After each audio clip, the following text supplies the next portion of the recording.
우리 잠깐 같이 기도드리겠습니다.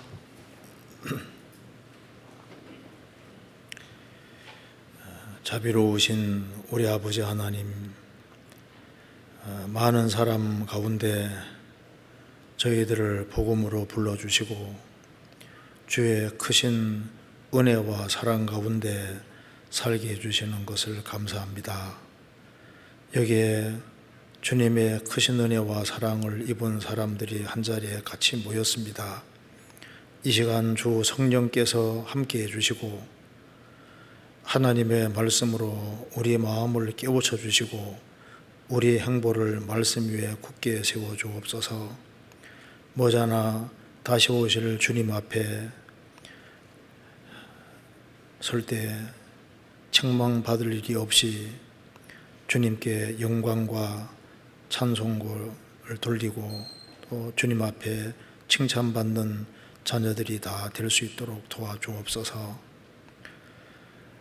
앞으로 준비되고 있는 수양회도 함께 해주시고 이번에도 많은 사람들이 구원함을 얻을 수 있도록 도와주시고 우리 모두를 귀하게 사용해 주옵소서. 하나님의 말씀으로 우리 영혼을 환하게 비춰주시고 이 말씀이 우리 심령 깊이 새겨지도록 역사해 주옵소서.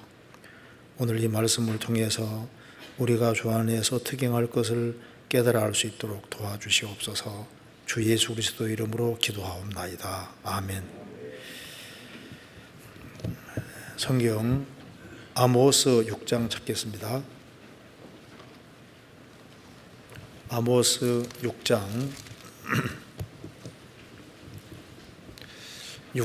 12절입니다. 1281페이지입니다.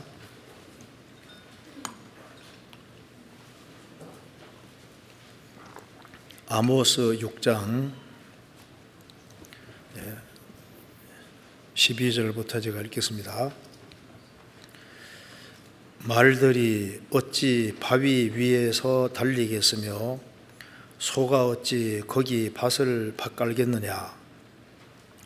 그런데 너희는 공법을 쓸개로 변하며 정의의 열매를 인진으로 변하며 허무한 것을 기뻐하며 이르기를 우리의 뿔은 우리 힘으로 취하지 아니하였느냐 하는 자로다. 만군의 하나님 여호와께서 가라사대 이스라엘 족속아 내가 한 나라를 일으켜 너희를 치리니 너희가 하맛 어기에서부터 아라바 시내까지 너희를 학대하리라 하셨느니라. 거기까지입니다.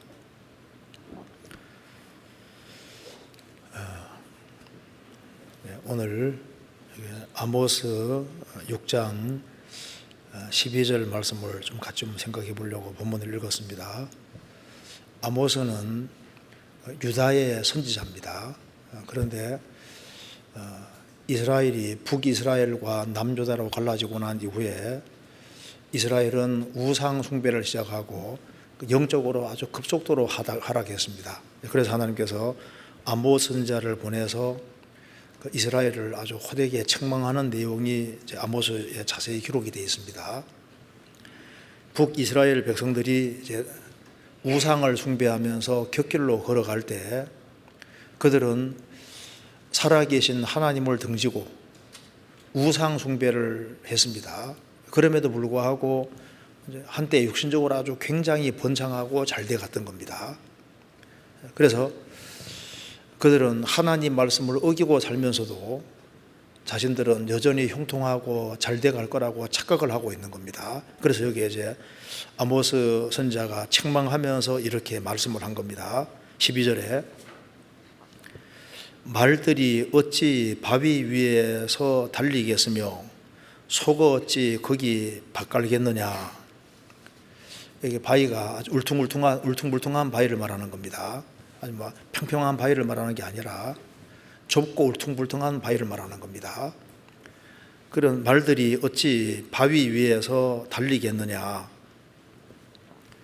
그 울퉁불퉁한 바위들을 그 좁은 데서 잘 달릴 수 있다. 그건 완전히 착각이고 교만이고 거짓된 겁니다. 그래서 말들이 어찌 바위 위에서 달리겠느냐. 너희들은 말들이 그 울퉁불퉁한 바위, 그 좁은 바위에서 달릴 수 있다고 주장하는 사람들이다 그 말입니다. 그리고 소가 어찌 거기 밭 갈겠느냐. 그 딱딱한 바위 위에 밭을 갈겠다. 그건 불가능한 얘기를 하고 있는 겁니다. 말이 안 되는 소리를 하고 있다는 겁니다. 그래서 그런데 너희는 공법을 쓸개로 변하며 그 정의를 던져버렸다는 겁니다. 공법을 쓸개로 변하며 그 하나님의 말씀을 버리고 그 공법을 쓸개로 쓴 쓸개 아시지 않습니까?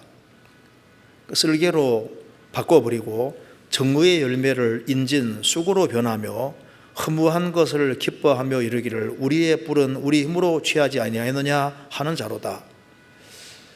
하나님 말씀을 등지고 짓밟고 멋대로 살아가면서도 우리는 잘돼 갈 거다. 그래서 너희들은 잘못된 길을 가고 있기 때문에 하나님이 한 나라를 일으켜서 너희를 학대하고 칠 것이다. 너희들은 아주 큰 벌을 받을 거라고 말씀을 하신 겁니다. 근데 우리 오늘 여기서 좀 생각할 것은 12절 말씀에 말들이 어찌 바위 위에서 달리겠으며 소가 어찌 거기 밭 갈겠느냐. 이것은 아주 어처구니 없는 말이 안 되는 그 불가능에 가까운 그런 소리를 하는 그 사람을 향해서 질책하는 얘기인 겁니다. 그래서 이것을 우리가 불신자와 관련해서도 생각을 해보고 또 불신자 중에 이런 엉뚱한 소리 하는 사람이 있습니다. 나는 이제 이 바위 울퉁불퉁한 바위 그 좁은 바위에서 나는 잘 달릴 수 있다.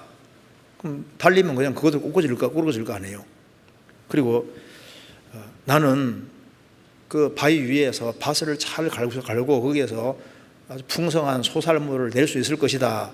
이렇게 그 착각되고 거짓된 주장을 하는 사람들이 있는데 불신자들 중에도 그런 사람들이 많고 심지어 믿는다고 하는 사람 중에도 이런 엉뚱한 잘못된 주장을 하는 사람들이 있을 수가 있는 겁니다. 그래서 우리가 먼저 불신자 입장에서 아주 엉뚱한 주장을 하는 걸 잠깐 간단하게 생각해 보고 또 믿는 사람 중에도 그 성경과 전혀 배치되는 이야기를 하면서도 아주 자기는 자신 있다고 아주 큰 소리 치는 사람들이 있을 수 있는 겁니다.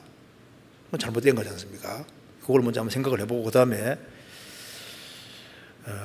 말들이 어찌 바위 위에 달리겠으며 소가 어찌 거기 밭을 갈겠느냐.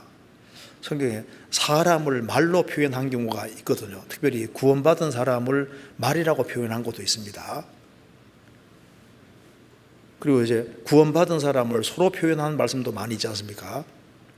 그래서 이것을 한번 우리 교훈 삼아 우리 신앙생활에 비추어서 한번 생각해 보는 것도 필요할 것 같습니다. 그래서 예를 들어서 이제 바위 위에 잘 달릴 수 있다. 그래 주장하는 것처럼 혹시 구원받은 사람 중에도 이제 말은 길로 달려야 되는 겁니다. 그러잖아요. 그런데 그 울퉁불퉁한 바위, 그 좁은 바위에서 나는 잘 달릴 수 있다 하고 하나님이 정해놓은 길이 아닌 길을 달려가면 어떻게 될까요? 그대로 꼬꾸러지게 되는 거예요. 그리고 바위 위에서는 밭을 못 갑니다. 거기에서는 이제 농사 지어서 뭐 양식이 나올 수가 없잖아요. 그런데 구원을 받은 사람 중에도 하나님 방법대로 전도하지 아니하고 자기 주관된 생각으로 마음대로 막 그냥 씨를 뿌리고 그 자기 주관과 방법대로 그렇게 하면서도 결실이 많을 것처럼 착각할 수도 있는 겁니다. 그래서 이것을 한번 우리 신앙생활에 비추어서 한번 이렇게 생각을 해보면은 우리가 어떻게 신앙생활하는 것이 바른 신앙생활인지에 대한 교훈을 받을 수 있으리라 생각을 합니다. 그런 걸 한번 생각을 해보겠습니다. 먼저 12절에 말들이 어찌 바위 위에서 달리겠으며 소가 어찌 거기 밭을 갈겠느냐. 이거는 말이 안 되는 소리를 하고 있다 그 말입니다. 아주 어처구니 없는 불가능한 주장을 하고 있다고 지금 얘기를 하고 있는 겁니다. 지금 여기에 하나님 백성이라고 하는 이스라엘 백성들이 베델과 단에 우상을 세워놓고 살아계신 하나님을 등지고 우상을 숭배하면서도 만사가 형통하고 잘 돼갈 거라고 주장을 하고 있는 거예요. 너희들이 하나님을 등지고 하나님 말씀을 어기고 살아가는데 형통하고 잘 돼갈 거다, 그렇게 주장하는 것은 마치 말들이 바위 위에 달리고 소가 그 바위 위에서 밥 깔겠다고 하는 그런 주장과 똑같지 않느냐, 이렇게 말하고 있는 겁니다. 우리 시대에 불신자들이 가장 많아지는 시대입니다. 그래서 성경 이제 시편 58편에 보면은 인간이 타락할 때 그 사람들이 뱀같이 되어간다고 기록이 되어 있잖아요. 그래서 저희 독은 뱀의 독 같으며 저희는 귀를 막은 귀머거리 독사 같아. 우리 세대가 귀먹은 독사같이 되어갑니다. 하나님 말씀 쪽에는 귀를 딱 닫고 아주 거짓된 이야기를 잔뜩 받아들이는 그런 시대가 되고 있는 겁니다. 우리 시대만큼 관심만 가지면 믿기 쉬운 시대도 없습니다. 불신자들이 주장하는 그 엉뚱한 주장들을 잠깐 생각해 보면은, 창조주가 없다, 하나님이 어디 있냐, 이제 이렇게 주장하는 주장은 나를 낳아주고 길러주는 부모는 없다, 이거보다 훨씬 어처구니 없는 주장입니다. 자기가 저절로 생길 수가 없잖아요. 자기를 만드신 분이 안 계시다고 생각하는 이런 주장은, 이건 아주 엄청난 주장인 겁니다. 오늘날 DNA 구조가 밝혀짐으로 설계자가 있다는 걸 확실하게 알아냅니다. 지금 컴퓨터는 이제 보통 공리를 2개 가지고 이렇게 다 이렇게 이제 모든 것을 다 이렇게 계산하고 다 합니다. 0101 2개로 되어 있지 않습니까? 코드가. 그런데 생명체는 아데닌, 구아닌, 시토신, 티민 4개 코드 가지고 생명체가 다 구성이 되어 있는데 거기에 정확한 설계도가 들어가 있다는 게 확실하게 밝혀집니다. 그러니까 각각의 종마다 설계도가 다 다르게 매겨져 있는데, 그러니까 그 설계도가 있다는 것은 설계자가 있다는 분명한 증거입니다. 그렇잖아요. 그런데 그 모든 것을 보면서도 창조주는 없다,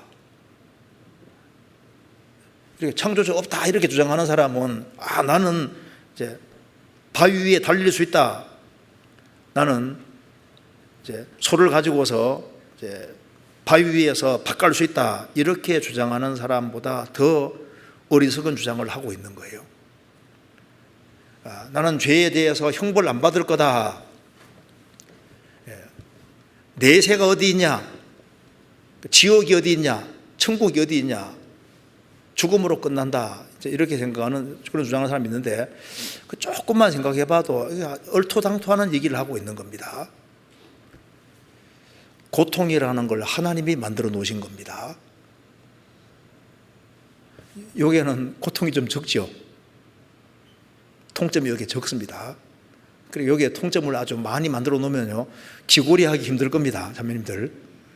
그리고 여기에는 통점이 적게 만들어져 있는 거예요. 손끝에는 통점이 많지 않습니까? 그러니까 우리 아픈 것을 느끼도록 프로그램을 해주신 분이 계시는 겁니다. 그리고 고통이라는 것은 범죄로 주어졌기 때문에 죄를 해결하지 못하고 죽음을 건너가는 사람은 무시무시한 고통이 기다리고 있는 거예요. 왜? 고통 자체를 만들어 놓으신 분이 하나님이십니다. 그런데 금세가 전부라고 주장하는 사람들이 굉장히 많아지고 있는데, 죽음으로 끝난다, 그건 완전히 거짓되고 엉터리 주장입니다. 말들이 어찌 바위 위에서 달리겠느냐, 소가 어찌 거기 밥 깔겠느냐. 그런데 그렇게 바위 위에 달릴 수 있고 거기에 밭을 갈 수 있다, 이렇게 주장하는 것은 이건 엉터리 주장이지 않습니까? 그처럼 죽음으로 끝난다는 주장도 엉터리 거짓 주장에 속하는 겁니다. 제가 그래 보니까 그 아시리아 왕 그 사르다, 발음하기도 어려워요. 사르다나 팔루스라는 왕이 아시리아 마지막 왕인데 전쟁에 패해서 이제 결국은 망하게 생긴 겁니다. 그런데 자신이 벌어놓은 것도 많고 즐기던 것도 많은데 이걸 남주기 아까우니까 자기가 아주 아끼는 모든 것은 다 모아서 죽일 것은 다 죽이고 뭐 자기 애첩 아내부터 시작해가지고 다 이제 이렇게 죽이고 하면서 자기가 모아둔 모든 걸 같이 불태우면서 그 속에서 죽어버리거든요. 그 마지막 왕이 그렇게 죽지 않습니까? 그렇게 해서 자기가 좋아하던 모든 것이 자기 죽음과 함께 다 끝날 거라고 생각하고 그렇게 하는 거예요. 지금 많은 현대인들이 죽음으로 모든 것이 끝일 거라고 생각을 합니다. 그런 사람이 굉장히 많잖아요. 또 어떤 사람은 율법을 지킴으로는 천국 못 간다고 그렇게 말을 해도 여전히 지킴으로 천국 간다고 주장하는 사람들이 있습니다. 열심히 해라 할 수 있다고 계속 주장을 하는 거예요. 성경에서는 행위로 천국 못 간다고 그렇게 해도 기어코 행위로 갈 수 있다고 주장하는 사람들이 있습니다. 그러니까 행위로 천국 갈 수 있다고 주장하는 사람은 말들은 바위 위에 달릴 수 있다, 소가 거기 밭 갈 수 있다, 그렇게 주장하는 사람하고 똑같은 거예요. 예수님은 거듭나지 아니하면 천국 못 간다고 하셨습니다. 그래도 거듭 안 나도 천국 갈 수 있다 이렇게 주장하는 사람은 말들이 바위 위에 달릴 수 있다, 울퉁불퉁한 바위에 잘 달릴 수 있다, 소가 거기에 바위 위에 밭을 잘 갈아서 열매를 많이 낼 수 있다, 이렇게 주장하는 사람보다 더 어리석은 주장을 하고 있는 겁니다. 꼭 예수 믿으면 천국 가냐? 산으로 올라갈 때 여기저기 길이 여러 개 있는 것처럼 어느 종교를 믿든 간에 천국 갈 수 있다 이렇게 주장하는 것도 그 거짓 주장이지 않습니까? 다른 이로서는 구원을 얻을 수 없나니 천하 인간에 구원 얻을 만한 다른 이름을 우리에게 주신 일이 없음이니라 하였더라. 다른 이로는 구원받을 수 없습니다. 다른 이로 구원받을 수 있으면 예수님이 왜 내가 곧 길이요 진리요 생명이니 나로 말미암지 않고는 아버지께로 올 적 없느니라. 꼭 예수님 통해서야만 천국 갈 수 있다고 주님 말씀하셨는데 그 말이 진리고 그게 맞는 말인 겁니다. 자, 하나님 말씀을 등지고 하나님 말씀과 반대 길을 걸어가면서도 아무 일이 없을 것이다 그렇게 생각하는 모든 사람들은 꼭 이 주장과 똑같은 거예요. 또 우리 시대에 정말 문제 중에 하나가 인간에게 무슨 자유의지가 있냐? 인간은 이제 유전적으로 또 환경적인 영향 때문에 그렇게 하는 것이지 죄를 지어도 내가 짓는 게 아니라 이건 환경 탓이고 제도 탓이고 남의 탓이다. 인간에게 무슨 자유의지가 있냐? 그러면서 자기 행위는 축소하고 그걸 다 남의 탓으로 돌리는 경향이 굉장히 커지지 않습니까? 성경은 분명히 자유의지가 있다고 했습니다. 자기 행동에 대해 자기가 반드시 책임을 져야 된다고 얘기를 하고 있는 거예요. 자기 행동에 대해서 책임을 안 져도 된다 주장하는 주장은 말들이 바위 위에 달릴 수 있다, 소가 거기 밭 갈 수 있다, 그 주장하고 똑같은 주장인 겁니다. 몇 군데 한번 찾아보겠습니다. 성경 열왕기상 21장입니다.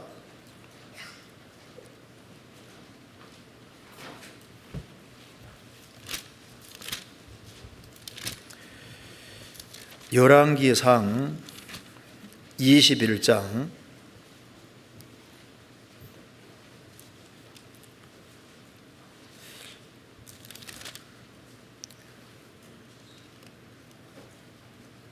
25절입니다.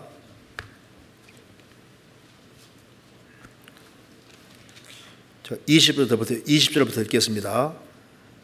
21장 20절.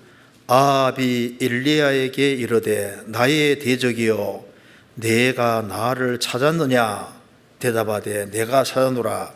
내가 스스로 팔려 여호와 보시기에 악을 행하였으므로. 엘리야에게 말했습니다. 내가 스스로 팔려 여호와 보시기에 악을 행했다.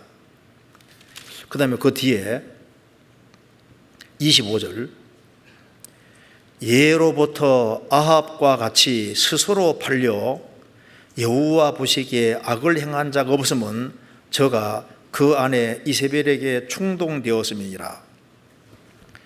예로부터 아합과 같이 스스로 팔려, 이 무슨 말입니까?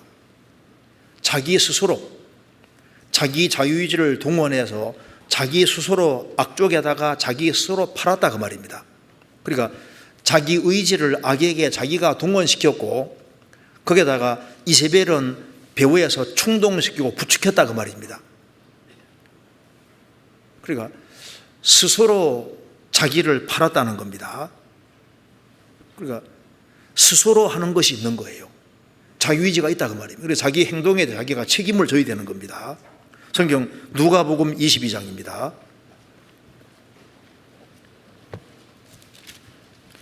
22장 16절,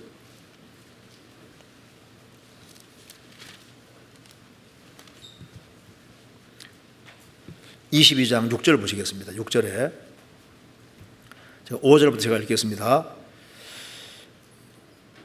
이에 5절부터 저희가 기뻐하여 돈을 주기로 언약하는지라 유다가 허락하고 예수를 무리가 없을 때 넘겨줄 기회를 찾더라. 이렇게 유다가 허락을 했다. 돈을 받고 예수님을 팔기로 유다가 스스로 허락을 했다. 그러니까 예수님을 팔기로 정해진 게 아니라 자기 스스로가 예수님 파는 길을 택한 겁니다. 그래서 그 사람이 지옥 가는 것은 자기가 예정돼서 지옥 가는 게 아니고 자기의 선택으로 지옥 가는 것이 확실합니다. 성경 마태복음 25장 찾겠습니다. 25장 한번 대조해서 한번 보시겠습니다. 25장 34절입니다. 그때 임금이 그 오른편에 있는 자들에게 이르시되 내 아버지께 복받을 자들이여 나와 창세로부터 너희를 위하여 예비된 나라를 상속하라. 주님이 오시면은 사람을 오른쪽과 왼쪽 둘로 나누십니다.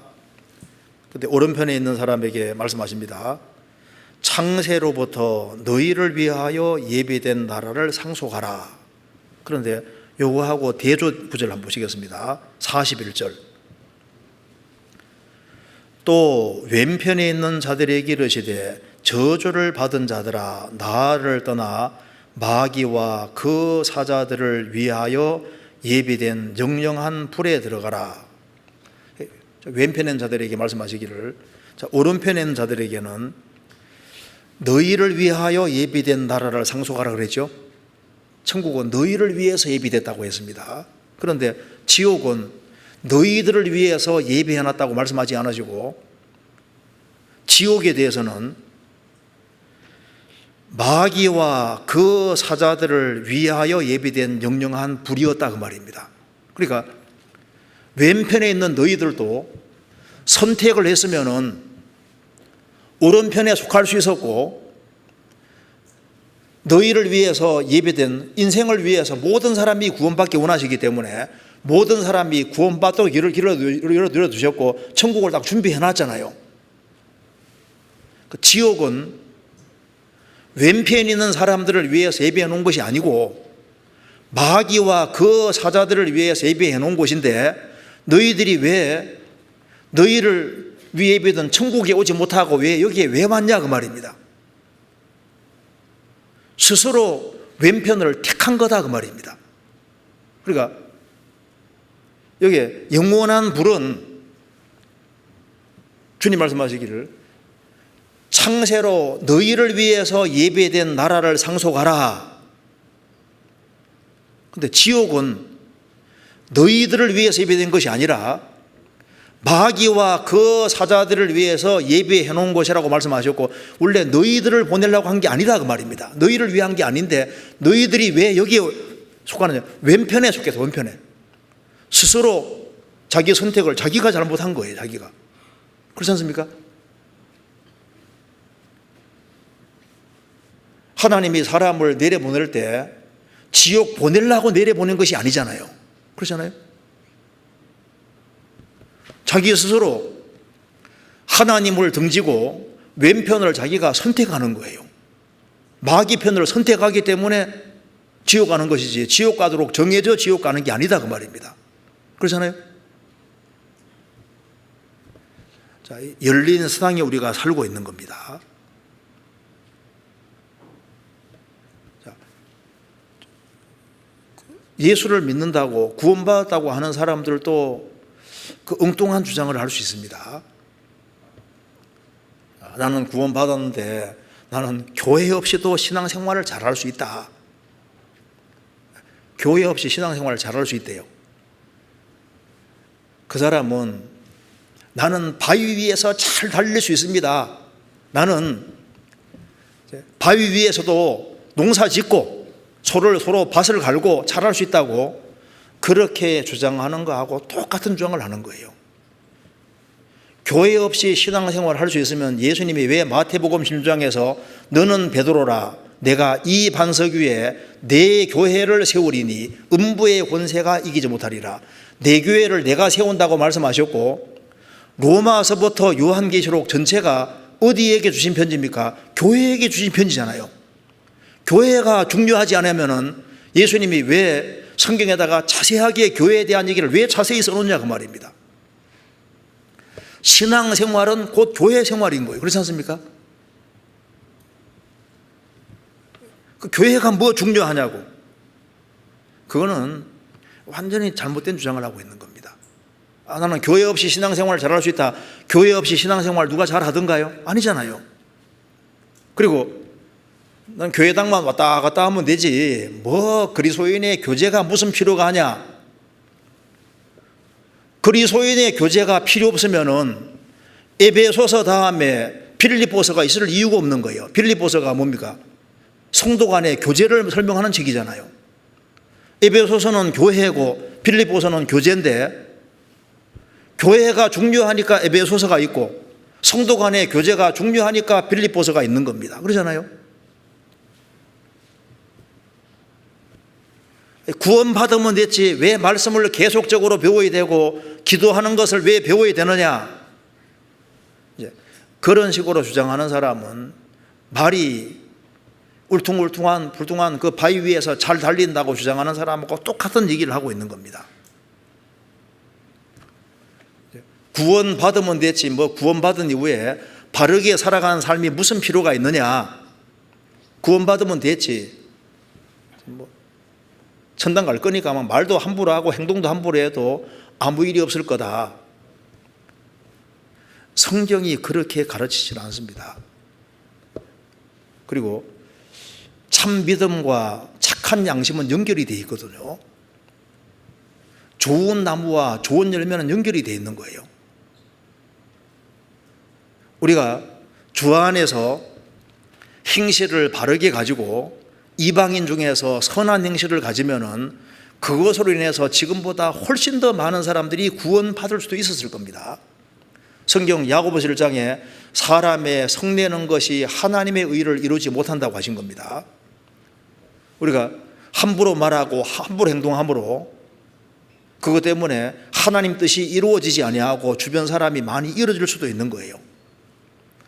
미국의 어떤 큰 도시에 어떤 여자분이 결혼을 했는데 뭐 술도 잘 마시고 아주 행동이 엉망인 거예요. 가정불화가 막 계속 있었는데 그 여자분이 이제 어느 날 이제 길을 걸어가는데 이제 이 성경 전도 집회를 하고 있는 것을 듣게 된 겁니다. 그게 우연히 끌려서 참석하게 된 거예요. 거기서 이제 말씀을 배우고 이렇게 해서 이제 주님 피로 죄 사함을 확실하게 받고 그리고 그 다음에 사람이 싹 바뀐 겁니다. 그 다음부터는 이제 교회 생활을 하니까 그 다음은 남편이 계속 핍박을 하는 거예요. 그래도 그 여자는 참 생명을 얻은 사람이기 때문에 계속적으로 자기 그 상태를 바뀐 상태가 그대로 계속 가는 겁니다. 몇 개월 지난 이후에 남편이 그렇게 핍박을 하고 박해를 하고 그렇게 했음에도 불구하고 저기 일시적인 것인지 일시적인 것이라고 생각했는데 계속 가거든요. 그래서 야, 이게 구원이라는 것이 뭔가 있는가 보다. 그렇게 해서 자기도 구원 문제에 대해서 갈등을 가지게 되고, 그렇게 해서 이제 그 교회를 찾아가서 목사님을 만나서 개인 상담을 하는 중에 이런 얘기를 했다고 합니다. 내가 성경을 이제 변호하는 책을 본인이 많이 읽어봤다는 거예요. 내가 근데 그걸 다 논리적으로 다 깰 수가 있었는데 우리 아내를 보니까 그렇게 방탕하게 바르게 안 살았는데 사람이 싹 변했는데 이 책만은 이렇게 아내를 책이라고 이렇게 표현, 책이라고. 우리 아내가 바뀌었는데 내가 다른 책은 다 내가 논리적으로 깰 수가 있는데 이거는 틀림없이 바뀐 거다 그 말입니다. 그래서 같이 이제 믿고 구원받게 됐다는 얘기가 있습니다. 그러니까 이 행동이 사람에게 엄청 큰 영향을 미치는 것이 맞습니다. 그래서 구원받고 난 이후에 바르게 살아가는 삶이 무슨 필요가 있냐? 철저하게 바르게 살아가는 이것이 주변 사람에게 영향을 미치는 것이 맞는 거예요. 그렇잖아요. 그리고 교회 안에서 잘못된 누룩 같은 걸 가지고 들어오면서도 아무 일이 없을 거다. 그건 착각입니다. 이스라엘이 가나안 땅에 들어가서 가나안 7민족을 정복할 때 7민족을 정복하는 과정에서 숨은 적이 있는 거예요. 숨은 적이. 전쟁에서 이겨도 적들이 숨어들면 찾아낼 수 없잖아요. 그런데 하나님이 왕벌을 보내서 어디에 숨어 있든지 다 끄집어내게 만드셨습니다. 그래서 적을 진멸할 수 있었습니다. 그러니까 어떤 동굴 속에 숨어들든 수풀에 숨어들든 벌이 왱 가서 쏘아대고 하면 나올 수밖에 없잖아요. 그처럼 주님이 세우신 교회 안에는 왕벌을 보내시는 것처럼 주님이 딱 보고 계시기 때문에요. 도덕적인 죄들을 갖고 들어와서 이게 퍼지면은요 신기하게도 딱 잡아냅니다. 그리고 잘못된 교리 같은 걸 갖고 들어와서 혼자 가지고 주님 딱 보고 계시는데 이걸 퍼뜨리면요 신기하게 딱 잡아냅니다. 그 신기할 것도 없습니다. 주님이 계시니까. 신명기 11장 보면은 세초부터 세마을까지 여호와의 눈이 항상 그 위에 있느니라. 이스라엘 백성들 예루살렘 위에 하나님 눈길이 계속 있는 것처럼 신약시대 교회 안에 주님 눈이 항상 보고 계신 거예요. 그래서 잘못된 죄들을 갖고 들어와서 아무 일이 없을 거다 이렇게 생각하는 것은 마치 뭐와 같냐 하면은 나는 바위 위에서 잘 달릴 수 있다 이렇게 주장하는 것과 똑같아 그 말입니다. 그리고 뭐 꼭 전도할 필요가 뭐가 있냐? 전도 안 해도 예정된 사람은 언젠가는 구원될 거다. 내가 손 놓고 해서도 구원받을 사람은 결국은 구원받게 될 거다. 이렇게 착각하면 안 됩니다. 만일 미리 정해진 것이 사실이라면은 그러면 전도 집회를 할 필요가 무슨 소용이 있어요? 미리 정해진 것이 사실이라면은 우리가 학위 수양일을 하려고 할 필요가 뭐가 있냐 그 말입니다. 1년에 몇 차례씩 대집회 같은 걸 할 필요가 뭐가 있겠습니까? 정해진 것이 아니에요. 더 많은 사람들이 구원받을 수도 있고 이루어질 수도 있는 겁니다. 제가 에콰도르 갔을 때 그 집회를 마치고 한 분이 변호사인데 나와서 이렇게 간증을 하는 걸 들었습니다.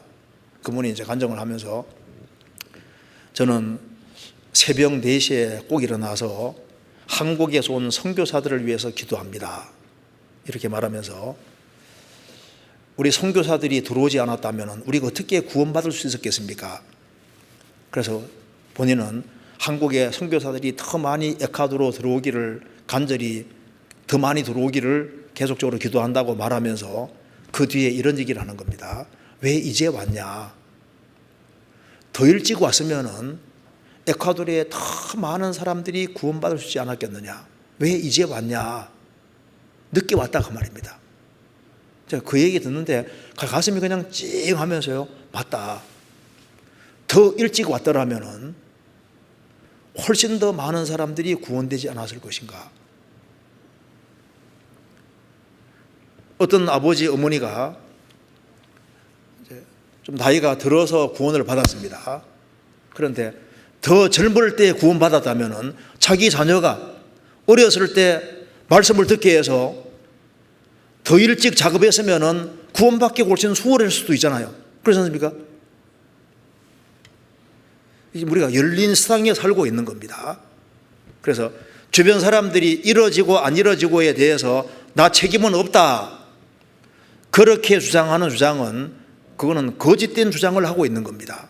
마태복음 23장입니다. 23장 15절 13절부터 제가 읽겠습니다.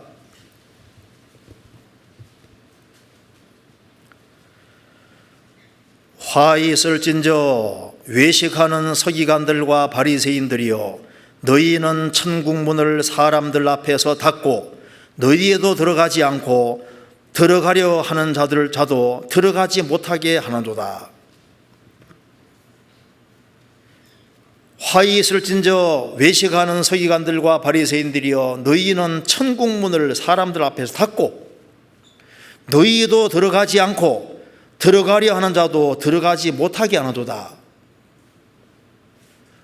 천국문을 닫을 수도 있다 그 말입니다. 닫고 너희도 안 들어가고 들어가고자 하는 자도 못 들어가게 막는다 그 말입니다. 이게 가능한 얘기라는 겁니다. 그리고 그 뒤에 15절 화 있을진저 외식하는 서기관들과 바리새인들이여, 너희는 교인 하나를 얻기 위하여 바다 욕조를 두루 다니다가 생기면 너희보다 배나 더 지옥 자식이 되게 하나도다. 유대 종교가들에게 이방인이 연결돼 가지고 유대교에 있게 해가지고 그냥 이방인으로 살았으면 지옥 가더라 덜 고생할 텐데, 유대교에 입교해서 유대교의 잘못된 가르침까지 받게 되니까 배나 더 지옥 자식이 될 수도 있는 거예요. 제가 한 번은 여호와 증인 할머니하고 이렇게 상담을 하는데 참 할머니가 착하시더라고. 그런데요, 어릴 때부터 여호와 증인 교리가 머릿속에 꽉 박혀 있으니까 이게 방법이 없는 거예요. 저 순전한 저 할머니에게 잘못된 교리를 딱 심어 놓으니까 천국문이 완전히 막혀버리는 거예요. 그래서 배나 더 지옥 자식이 되게 하는 것이 이게 가능한 얘기다 그 말입니다.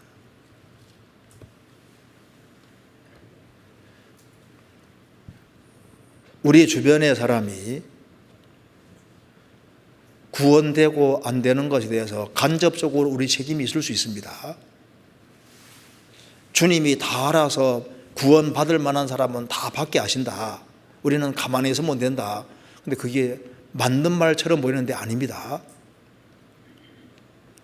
예수님이 나사로 살리실 때도 주님이 다 해주지 않았지 않습니까? 나사로가 무덤 속에 있은지 나흘이고 썩어 냄새 나는데 돌문을 열어라, 주님이 안 열었습니다. 산 사람에게 시켰잖아요. 나사로야 나오너라, 생명은 주님이 주셨습니다. 풀어놓아 다니게 하라, 그건 사람에게 시켰습니다. 주님이 몽땅하는 것이 아니고 인간 편에 서야 될 것은 하도록 시키시는 거예요. 성경에 보면은 그 엘리사의 생도 중에 한 사람이 죽었습니다. 그런데 빚을 너무 많이 지고 죽은 거예요. 그래서 남은 것이라고는 이제 기름병에 기름 하나, 그래서 빚을 많이 졌기 때문에 아들 둘을 이제 빚장이가 잡아가는 겁니다. 잡아가려 하니까 그 아내가 왔습니다. 어떻게 하면 좋겠습니까? 집에 뭐가 있냐 하니까 기름병 하나밖에 없습니다. 그러면은 그 동네에서 그릇을 빌리라. 그래서 이제 아들은 막 그릇을 빌리러 갔습니다. 그래서 이제 그릇을 가져오면 거기에다가 이제 뭐 계속 기름을 붓는데, 그릇 가져올 때마다 부으니까 계속 기름이 나오는 거예요. 더 가져와 했는데 이제는 그릇을 빌릴 데가 없어요 하니까 그릇 빌려는 게 딱 끝이니까 기름도 그쳤지 않습니까? 자, 그러면 여기에 그릇을 빌릴 만큼 다 빌렸습니다라고 이제 아이들이 얘기를 했는데 더 빌릴 수도 있었을까 없었을까요? 그 생각해 보셨어요? 자, 동네에 그릇을 다 빌렸다. 정말 다 빌렸을까요? 가서 졸랐으면은 좀 감청 그릇 좀 이렇게 아주 그릇 좀 달라고 때를 쓰고 했으면은 그릇을 틀림없이 더 많이 빌릴 수도 있었을 것이고 기름병에 기름이 더 많이 나올 수도 있었던 겁니다. 그렇잖아요? 우리가 일생을 살아가면서 주님이 나를 구원하셨을 때 좋은 땅에 뿌리었다는 것은 말씀을 듣고 깨닫는 자니 결실하여 30배, 60배, 100배가 되느니라고 말씀하셨는데 나 통해서 몇 사람이나 구원받았냐 그 말입니다. 우리가 분발하면은 훨씬 더 많은 사람을 건지는 건 우리가 하는 게 아니지만요, 우리가 지금보다 훨씬 더 적극적으로 했으면은 더 많은 사람이 주님 품으로 인도됐을 수도 있는 겁니다. 예수님 말씀하시기를 땅에서 매이면은 하늘에서도 매이고 땅에서 풀리면 하늘에서 풀린다고 말씀하시잖아요. 우리가 지금보다 훨씬 더 큰 열정을 가지고 행하면은 훨씬 더 많은 사람들이 구원될 수도 있는 겁니다. 우리가 훨씬 더 절제한다면은 훨씬 더 많은 사람들이 구원될 수도 있는, 그렇지 않겠습니까? 왜? 정해진 세상이 아닌 거예요. 예수님 말씀하시기를 한 알의 밀알이 땅에 떨어져 죽지 아니하면 그대로 있고 땅에 떨어져 죽으면은 많은 열매를 맺느니라. 죽으면은 열매를 많이 맺는 것처럼 희생을 더 많이 하면은 더 많이 실제로 구원이 되는 겁니다. 어머니가 해산하는 수고하면은 자녀가 태어나는 것처럼 우리 가운데 죽는 사람들이 많이 생기면은 더 많이 구원될 수도 있는 거예요. 그렇지 않습니까? 성경 이사야 62장입니다. 62장 6절.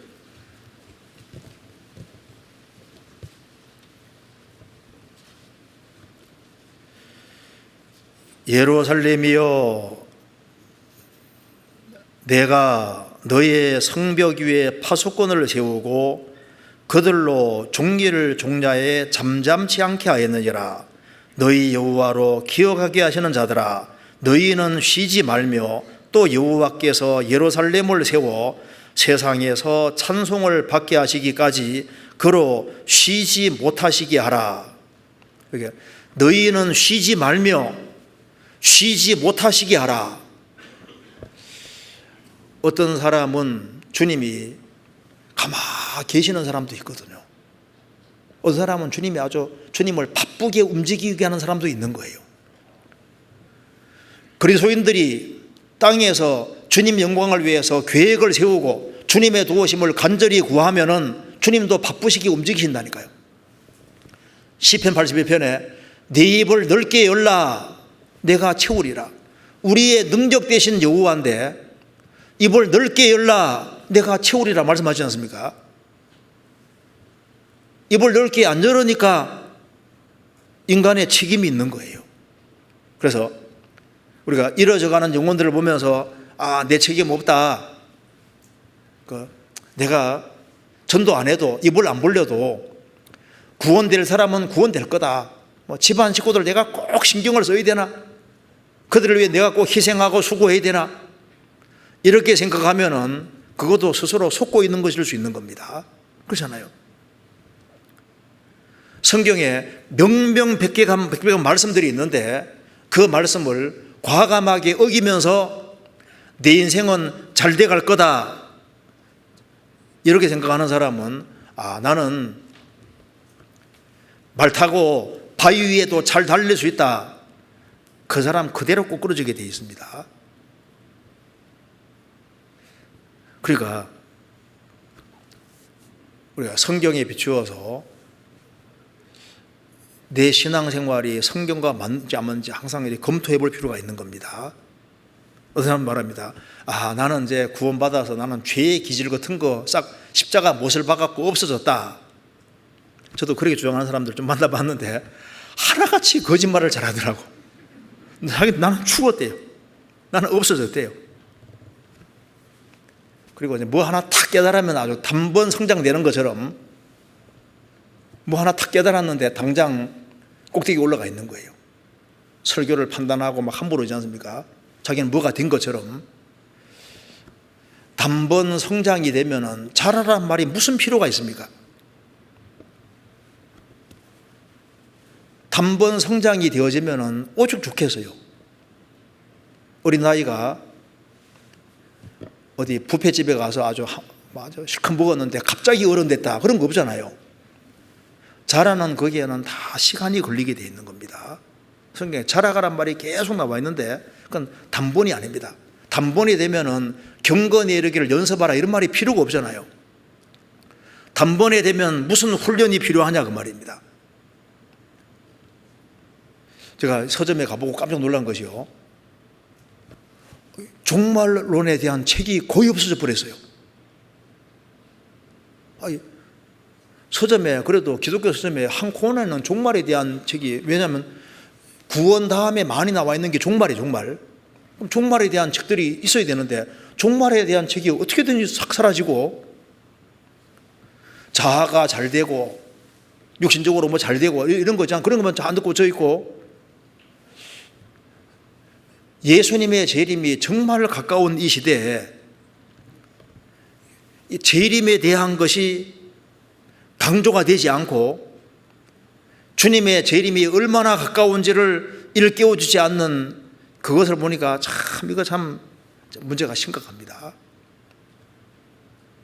주님이 더디오리라는 마음을 갖고 사는 사람하고 주님이 곧 오신다는 마음을 갖고 사는 사람하고 똑같을 수가 없잖아요.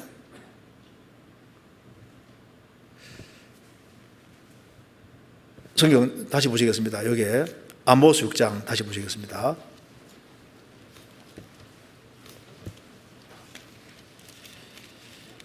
(6장) 12절입니다. 말들이 어찌 바위 위에서 달리겠으며 소가 어찌 거기 밭갈겠느냐. 이걸 좀 다른 각도로 생각을 해보겠습니다. 다른 각도로 좀 교훈받아 보겠습니다. 말들이 어찌 바위 위에서 달리겠느냐. 성경에서 이걸 이제 말을 우리 사람 이제 성경에서 사람을 특별히 구원받은 사람을 말로 표현하는 구절들이 성경 여러 군데 있습니다. 자, 한번 그거 한번 찾아보시겠습니다. 여기 말에 관해서 한번 찾아봅시다. 스가랴 10장 보시겠습니다. 스가랴 10장 3절입니다.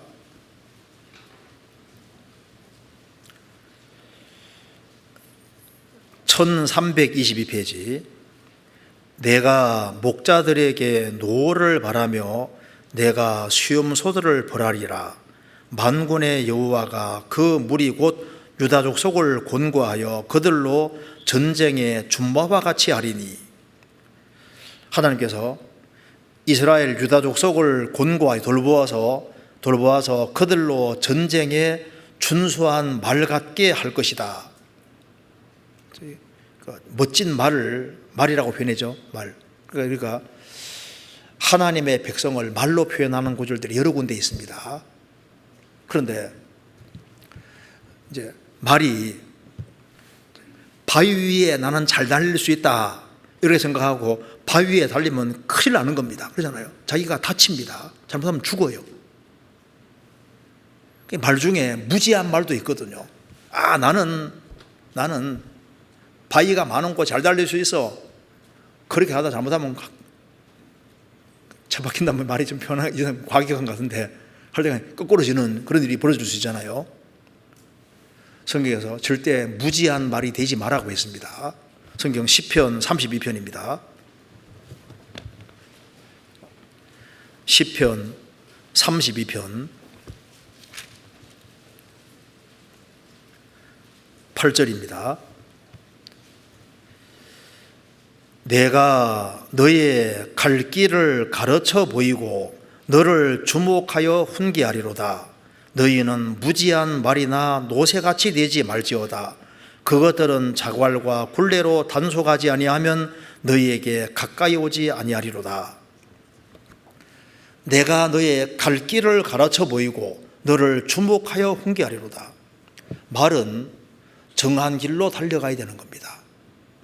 바위 위에 달리는 게 아니라 말은 가야 될 길이 따로 있는 거예요. 하나님의 성도는 걸어가야 될 길이 따로 있는 겁니다. 근데 방향을 틀어서 나는 바위 위에도 잘 달릴 수 있다 착각하고 거기에서 뛰기 시작하면 큰일 나는 겁니다. 여기 말씀하기를 너희는 무지한 말같이 되지 마라. 가더라도 주님 뒤를 따라가야 됩니다. 뒤를. 무지한 말처럼 주님을 앞서서 주님보다 앞서고 또 자기 멋대로 그냥 엉뚱한 길로 들어서면은 이제 바위 울퉁불퉁한 이제 글로 들어가서 뛰면요 큰일 나는 수가 생기지 않습니까? 그리고 노새는 느리지 않습니까? 주님은 자망방 가시는데 너무 뒤쳐져서 이제 가다 보면은 또 큰일 나는 거예요. 그러니까 무지한 말처럼 앞서지도 말고 엉뚱한 걸 뛰지도 말고 노새처럼 너무 느리게 가서 주님과 너무 거리가 벌어지지 않게 하라고 말해요. 바짝 주님 뒤를 따라야 되는 겁니다. 너희는 무지한 말같이 되지 말아라. 그래서 길을 걸어가야지 이 길을 옆으로 세면은 거기에 많은 함정들이 있을 수 있는 겁니다. 시편 140편입니다.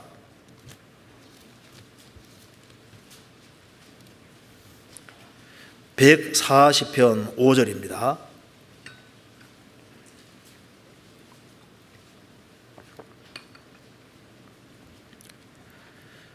교만한 자가 나를 해하려고 올무와 줄을 놓으며 길 곁에 그물을 치며 함정을 두었나이다. 교만한 자가 나를 해하려고 올무와 줄을 놓으며 길 곁에 그물을 치며 함정을 두었나이다. 주님이 정하신 길을 걸어갈 때 제일 안전합니다. 그런데 그 길로 가지 않고 격길로 셀라 하면은 길 곁에는 함정들이 많이 있는 거, 올무가 많이 있습니다. 그래서 길로 가는 것처럼 보이다가 슬쩍 셀 수 있잖아요. 세면은 그 배후에 마귀가 딱 기다리고 있는 겁니다. 그래서 길이 아니면은 처음부터 갈 생각을 하지 말아야 됩니다. 성경에서 괴사한 자의 길은 험하니라. 잠언 13장에 나와 있죠.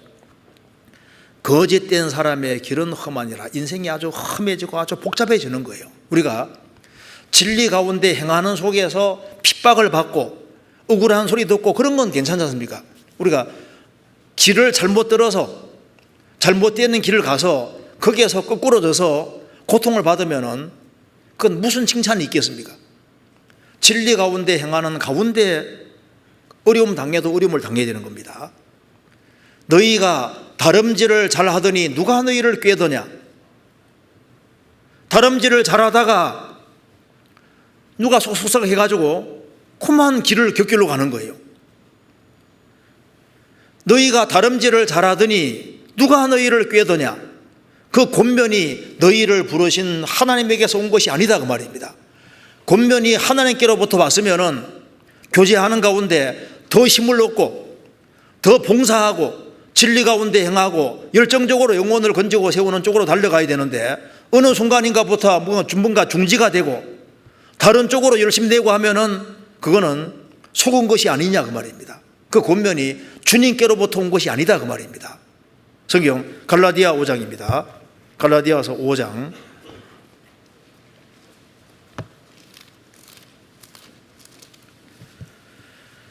5장 7절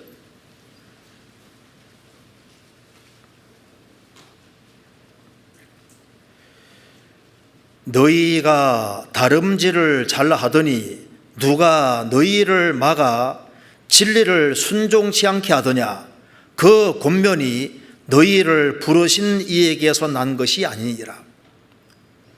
다름질을 잘하더니 누가 너희를 막아 진리를 순종치 않게 하더냐? 교제가 제대로 되어지면은 너희 믿음의 교제가 그리스도 안에 있는 선을 알게 하고 그리스도께 비치도록 역사하고 교회를 더 존중히 여기고 성도를 더 존중히 여기고 영혼을 더 귀히 여기는 쪽으로 가야지 제대로 괴주해 준 것이 되지 않습니까? 그래서 어느 사람은 곁길로 가면서도 모를 수가 있습니다. 그래서 바위 위에서는 못 달리는 거예요. 다윗도 잘 나가다가 왕이 된 이후에 왕궁에 있다가 그만 바세바를 취하게 되고 우리아를 죽이게 되는 그게 곁길로 간 겁니다.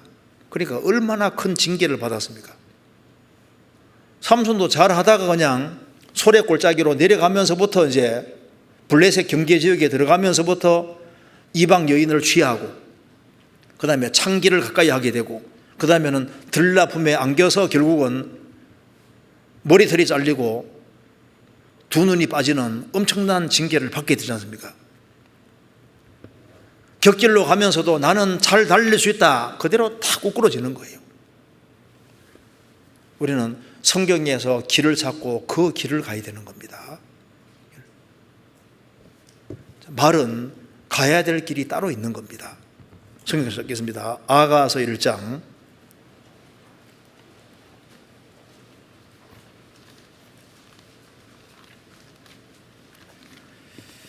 1장 9절입니다. 내 사랑아, 내가 너를 바로의 병거의 준바에 비하였구나. 내 사랑아, 내가 너를 파라오 왕의 병거를 모는 준바에 비하였구나. 파라오 왕의 병거는 혼자 모는 게 아니라 여러 마리가 같이 뭅니다. 공동으로 같이 보조를 맞추고 바로의 병거에 묶여있는 말이지 않습니까? 그리고 바로의 병거의 준마는 넓은 길 아니면 못 가요. 같이 묶여 있으니까. 그러니까 닦아놓은 길로 딱 가는 겁니다. 닦아놓은 길로. 예수님이 내가 곧 길이요. 예수님이 길을 닦아놓았습니다. 아브라함, 이삭, 야곱이 걸어갔던 길, 사도들이 걸어갔던 길, 성경에 길이 정확히 기록되어 있는데 그 길로 딱 가는 거예요. 길로. 그리고 목표를 알고 말이 길을 따라서 이제 명령을 듣고 막 달려가는 것처럼 우리는 표대를 향해서 말씀 가운데서 진리의 말씀을 밝혀서 말씀 가운데 달려가는 겁니다. 무조건 막 달려가면 안 되잖아요.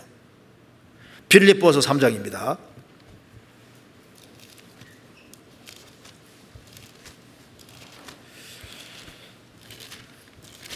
빌립보서 3장 13절. 형제들아, 나는 아직 내가 잡은 줄 여기지 아니하고 오직 한 일, 즉 한 가지 일입니다. 즉 뒤에 있는 것은 잊어버리고 앞에 있는 것을 잡으려고 표대를 향하여 그리스도의 수 안에서 하나님이 위에서 부르신 부름의 상을 위하여 쫓아가노라. 표대를 향해서 쫓아가노라. 운동장에서 다름질하는 자들이 다 달아날지라도 상을 얻는 자는 하나인 줄 알지 못하느냐. 너희도 이와 같이 얻도록 다름질하라. 그래서 목표 향해서 열심히 달려가는데 말씀 중심으로 달려가야 되는 겁니다.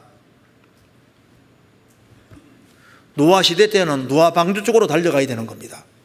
5살자는 도피성으로 달려가야 되는 것처럼 우리가 구원받을 때 그리스도에게 이제 뛰어 들어와서 구원을 받았지 않습니까? 구원받고 난 다음에는 이 교회를 집으로 생각하고 교회에 아주 달려와야 되는 거예요. 교제 가운데 달려와야 되는 겁니다. 내가 혹시 형제자매들에게 상처 입힌 것이 있다면 아주 급히 사과하고 끓이끼는 것이 없도록, 그리고 선을 행할 수 있는 기회가 주어지면 그쪽으로 적극적으로 달려가고, 봉사할 수 있는 기회가 주어지면 적극적으로, 전도하는 길이 있으면 적극적으로 우리가 달려가야 될 방향이 따로 있는 거지 않습니까? 그리고 말은 바위 위에는 달리면 안 됩니다. 그렇지 않습니까? 그런데 주님이 원하는 곳이라면 어디든지 가야 되는 거예요. 그래서 말은 원래 전쟁을 위해서 준비된 겁니다. 그래서 전쟁터에서 호령 소리 듣고 가는 것처럼 죽음을 불사하고라도 주님 뜻이면 가야 되는 거예요. 성경 욥기 39장입니다.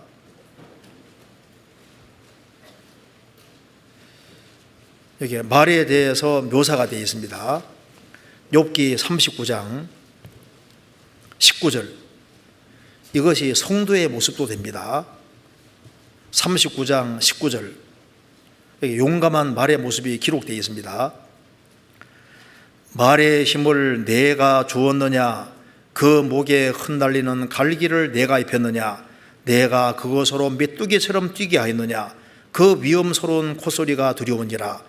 그것이 골짜기에 서위고 힘있음을 기뻐하며 앞으로 나아가서 군사들을 맞대 두려움을 비웃고 놀라지 아니하며 칼을 당할지라도 물러나지 아니하니 그 위에서는 전동과 빛난 작은 창과 큰 창이 쟁쟁하며 땅을 삼킬 듯이 맹렬히 성내며 나팔 소리를 들으면 머물러서지 아니하고 나팔 소리 나는 대로 소소 울며 멀리서 싸움 냄새를 맡고 장관의 호령과 떠드는 소리를 듣느니라.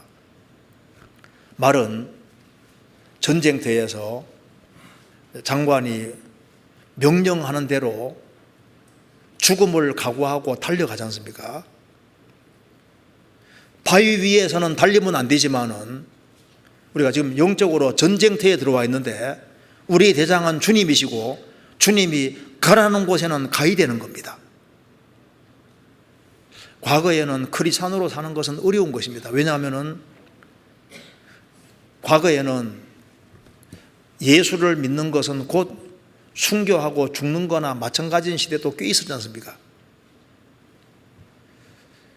우리가 잘 아는 그 폴리갑, 사도 요한에게 배운 폴리갑이 순교할 때 그게 많은 사람이 죽게 됐는데 거기에 여자들도 여럿이 죽었습니다. 근데 그 중에 제가 책에 보니까 그 폴리갑이 순교 당할 때 여러 사람이 죽었는데 그때 여자 이름이 블란디나라는 여자가 순교했는데 그것이 이제 그 여인이 죽을 때 좀 가장 잔인하게 죽었던 모양입니다. 그래서 일단 책적을 많이 맞고 그리고 이제 그래도 예수를 부인하지 않으니까 그러니까 이제 여기에 달구어진 의자 있지 않습니까?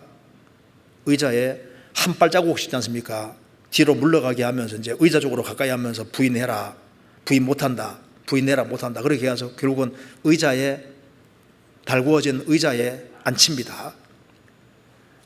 그렇게 해놓고 난 다음에 그 다음에 이제 황소들이 그 여자를 다 찢어 죽이게끔 그렇게 해서 죽으면서도 끝까지 그리스도를 부인하지 않고 죽었습니다. 그러니까 이제 우리 크리스찬들이 죽임 당한 거 보면요 상상도 못하는 것이 많잖아요. 로렌스라는 사람은 석쇠 위에 굽혀 죽었습니다. 그러면서도 찬송하며 죽었잖아요. 제가 글을 하나 읽어드리겠습니다. 그 혹서라는 사람이 화형을 당할 때 이제 화형 당할 때 하체가 불이 탔다는 겁니다. 그리고 이제 불 붙은 손을 지켜들면서 불똥이 튀는 손가락으로 박수를 3번 딱딱딱 치면서 오직 그리스도, 오직 그리스도, 오직 그리스도 하면서 그 불 붙은 손으로 손바닥을 치면서 기뻐하면서 죽었다고 하거든요. 우리는 지금 편안한 시대에 편안하게 산다는 걸 생각하게 됩니다.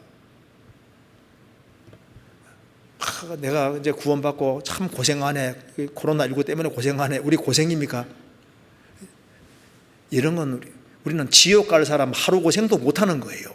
그러잖아요. 나는 너무 고생한다. 그거는 잘못 생각한 걸 수 있습니다. 수많은 사람들이 이 용감한 말처럼 용감하게 달려갔습니다. 주께서 내 마음을 넓히시우면 내가 주의 계명의 길로 달려가리이다. 우리는 인생 헤맬 것이 없습니다. 왜? 길은 딱 정해졌거든요. 우리가 가야 될 길은 정확히 정해져 있습니다.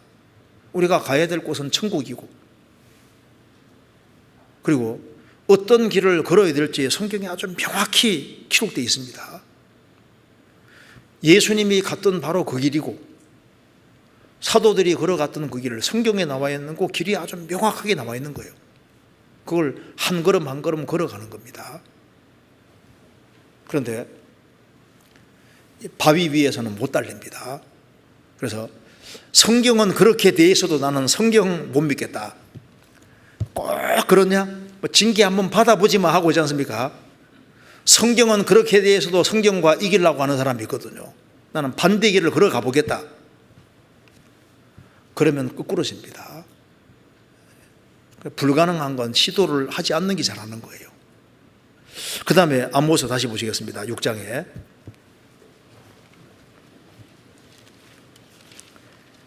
6장 12절에 말들이 어찌 바위 위에서 달리겠으며 소가 어찌 거기 밭갈겠느냐. 이것으로 교훈도 받아보기로 했습니다. 소가 어찌 거기 밭갈겠느냐. 성경에서 이 그리스도인들을 서로 많이 묘사를 하고 있습니다. 소가 어찌 거기 밭갈겠느냐. 솔로몬 성전의 높바다, 바다 밑에 12소가 동서남북으로 셋씩 엉덩이는 속으로 집어넣고 바깥을 향하게 되어 있습니다. 바로 이스라엘 12지파를 대표하는 거예요. 한번 찾아보시겠습니다. 열왕기상 7장입니다.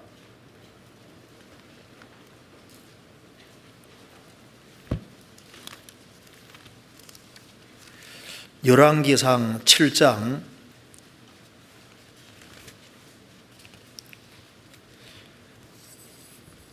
23절입니다. 또 바다를 부어 만들었으니 25절 그 바다를 12소가 바쳤으니 셋은 북을 향하고 셋은 서를 향하였고 셋은 남을 향하였고 셋은 동을 향하였으며 바다를 그 위에 놓았고 소의 뒤는 다 안으로 두었으며, 그러니까 높바다가 아주 큰 물두멍입니다. 거기에 12소가 바치게 만들었다 그 말입니다. 왜 하필이면 12소일까요? 이스라엘 12지파를 대표해서 하는 얘기입니다. 바울 사도도 일꾼을 가리켜서 소라고 표현을 했습니다. 성경 찾아보시겠습니다. 고린도 전서 9장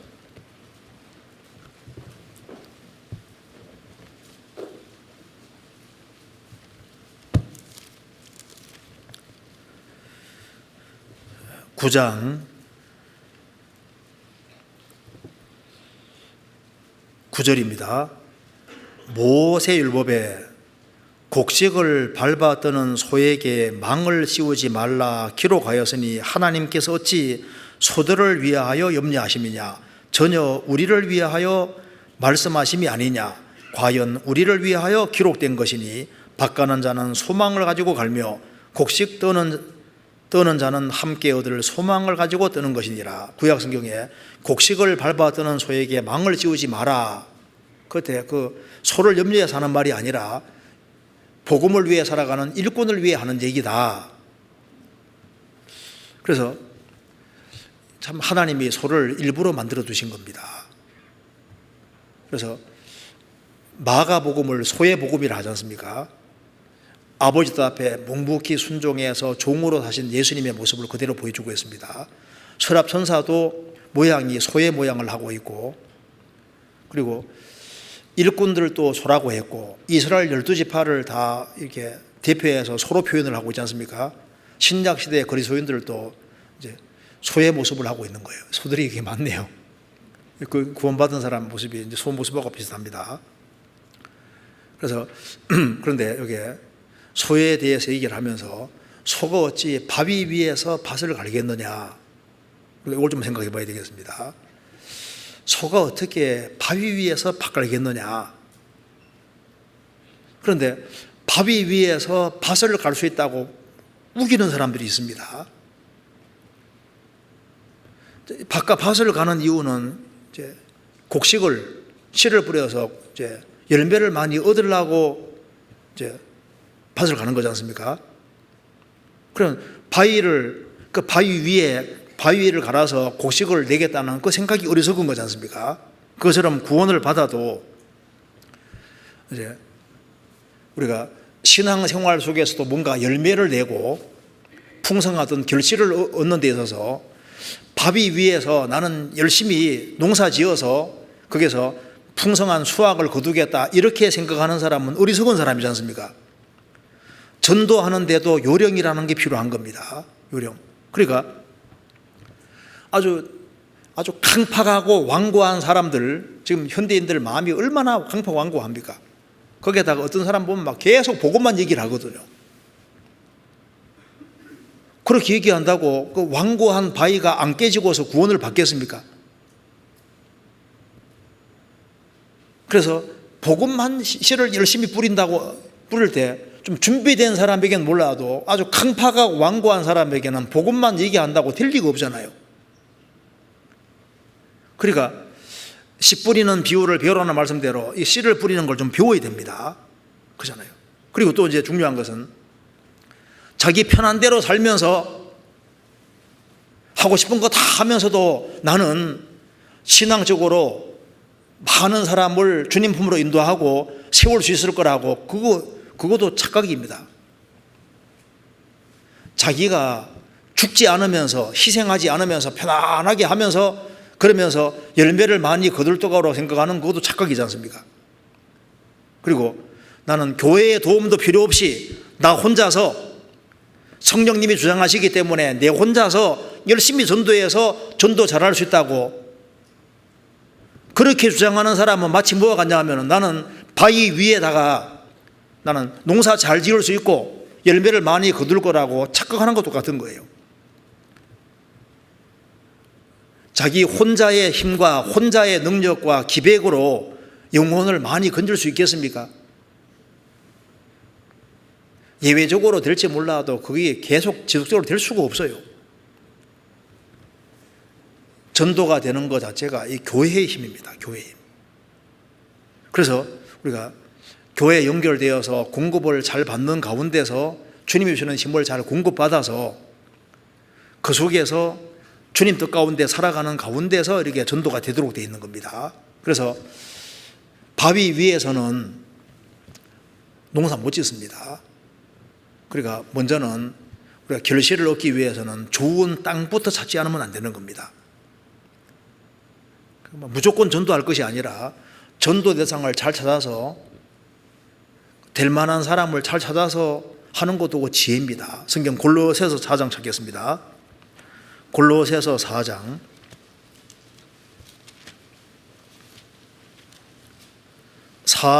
5절입니다.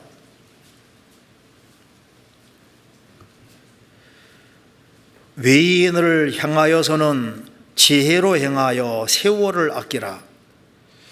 외인을 향하여는 지혜로 행하여 세월을 아끼라. 어떤 사람 보면 너무 아주 완고하고 너무 강팍합니다.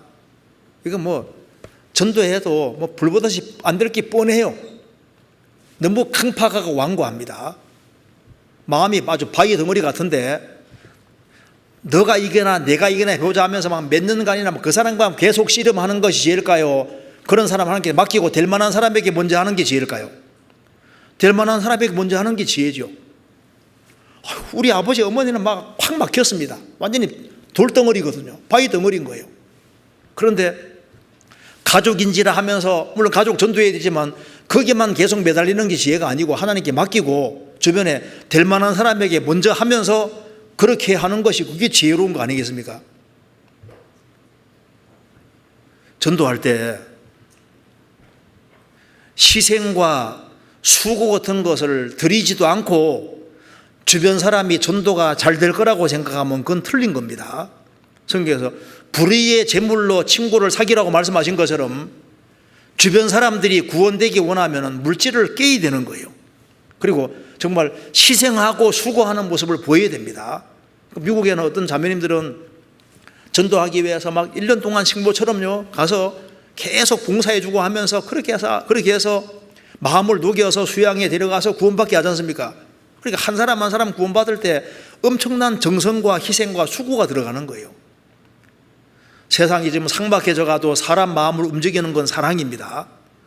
저 사람은 나를 정말 사랑하는구나. 내 영혼이 정말 잘 되기를 바라는구나. 그런 것이 있어야만 그 마음이 움직여지고, 그리고 우리가 슬프고 답답하게 살아가면 전도할 수가 없잖아요. 항상 우울해하면서 전도하기 쉽지 않습니다.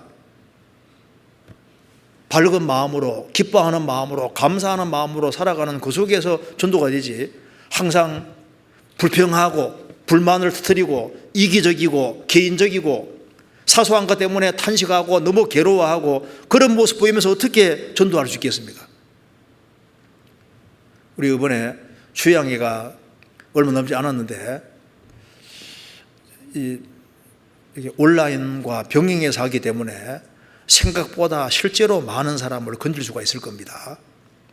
그러니까 지금부터 미리 준비하고 그렇게 하면은 주님이 아주 크게 영광 받을 수도 있을 거예요. 성경 마태복음 10장입니다.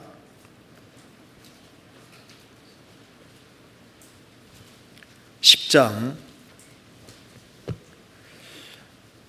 16절. 보라, 내가 너희를 보냄이 양을 이리 가운데 보냄과 같도다. 그러므로 너희는 뱀같이 지혜롭고 비둘기같이 순결하라. 전도하라 보내시면서 뱀같이 지혜로워하라. 왜 이게 뱀같이 지혜로워하고 했을까요? 마귀 보고 배우라 그 말입니다. 창세기 3장에 아담 하와를 마귀가 넘어뜨릴 때 선악과를 먹게끔 하는데 그 지혜를 사용했지 않습니까? 우리는 마귀가 하는 걸 보고 반대 지혜를 배우라 그 말입니다. 그래서 아담 하와를 넘어뜨릴 때 마귀는 아담 하와를 유심히 관찰하는 가운데 충분한 시간 가지고 관찰을 했지 않습니까? 관찰하고 누구에게 먼저 들어가야 될까 하고 선택을 잘 했습니다. 아담 하와 하다가 아무래도 하와가 불확실하게 알고 있으니까 하와 쪽으로 접근해야 되겠다. 선정을 잘했잖아요. 그리고 아마 뱀이 옛날에는 이렇게 흉측하게 생긴 게 아니기 때문에 직접 나서지 않고 뱀을 통로로 해서 다 이렇게 대화를 하잖아요. 그렇게 하고 이제 하나님이 아주 안 좋은 분인 것처럼 의심을 자꾸 나게 만들어서 하나님이 모든 걸 먹지 말라 하시더냐, 나쁜 분으로 몰아가잖아요. 하나님 나쁜 분으로 딱 몰아가서 하나님하고 이간을 시키는 거예요.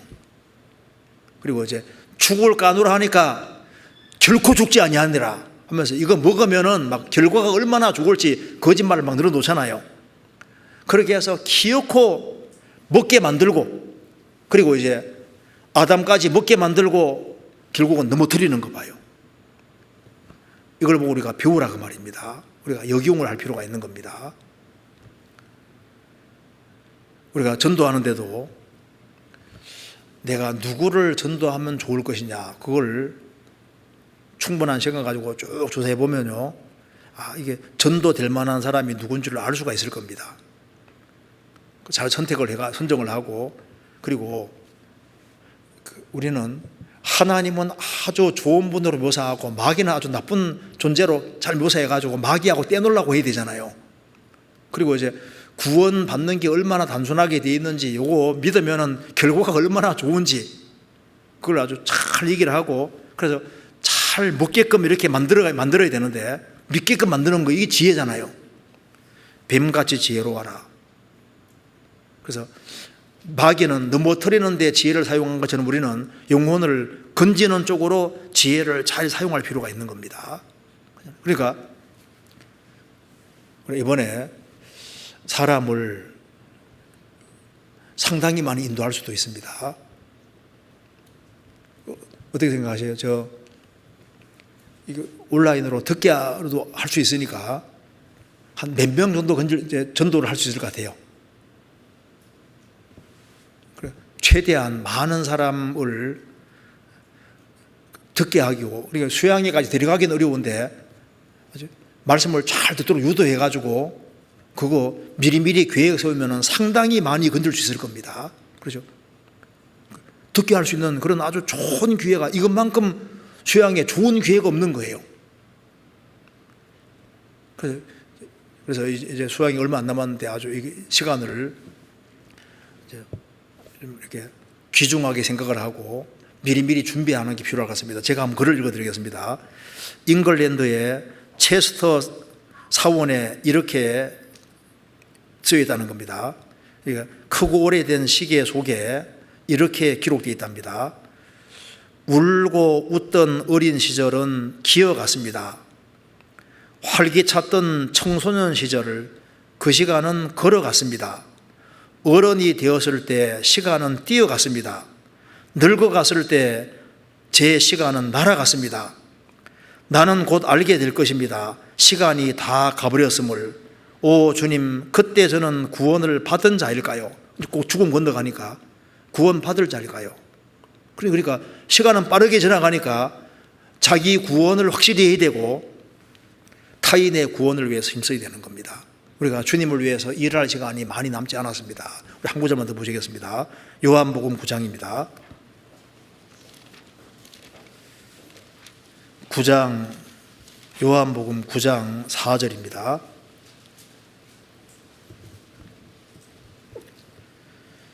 때가 아직 낮음에 나를 보내신 이의 이 일을 우리가 헤아리라. 밤이 오리니 그때는 아무도 일할 수 없느니라. 자, 일할 수 없는 밤이 곧 옵니다. 이것이 마지막 수양일지도 모른다는 그런 마음을 가지고 또 우리의 도움의 손길을 바라는 사람이 굉장히 많이 있습니다. 말은 전쟁을 위해서 준비되어 있는 겁니다. 우리는 전쟁의 준마와 같이 되고 손은 일하기 위해서 있는 겁니다. 이 세상은 우리의 일터고 우리의 전쟁터입니다. 영적인 전쟁이 벌어지고 있기 때문에 우리가 주님 앞에서 주님 말씀 가운데 걸어가면서 복음과 주님의 영광을 위해 살아간 그 일은 저 위에서 영원히 기억이 될 겁니다. 우리는 가장 중요한 일을 하는 사람이란 걸 잊지 말아야 되겠습니다. 같이 기도하시겠습니다. 자비로우신 우리 아버지 하나님, 저희들을 구원해 주시고 큰 소망 가운데 살게 해주시는 것을 감사합니다. 주님의 은혜와 사랑은 한없이 크지만 저희들은 너무나도 연약합니다. 주님의 복음을 위해 살아가는 이것이 얼마나 중요한 일인지를 저희들이 더욱 깨달아 할 수 있도록 도와주시고 우리의 마음과 시간과 물질과 정성을 주님과 주님의 복음을 위해 사용할 수 있도록 역사해 주옵소서. 8월 17일부터 있을 수양회 가운데 주님이 함께해 주시고 전국에 있는 모든 형제자매님들을 마음을 묶어주셔서 이번에 주님의 귀한 역사를 나타내 주시고 주님의 마음을 시원케 하는 귀한 집회와 수양회가 될 수 있도록 역사해 주시고 우리 모두를 귀하게 사용해 주옵소서. 주 예수 그리스도 이름으로 기도하옵나이다. 아멘.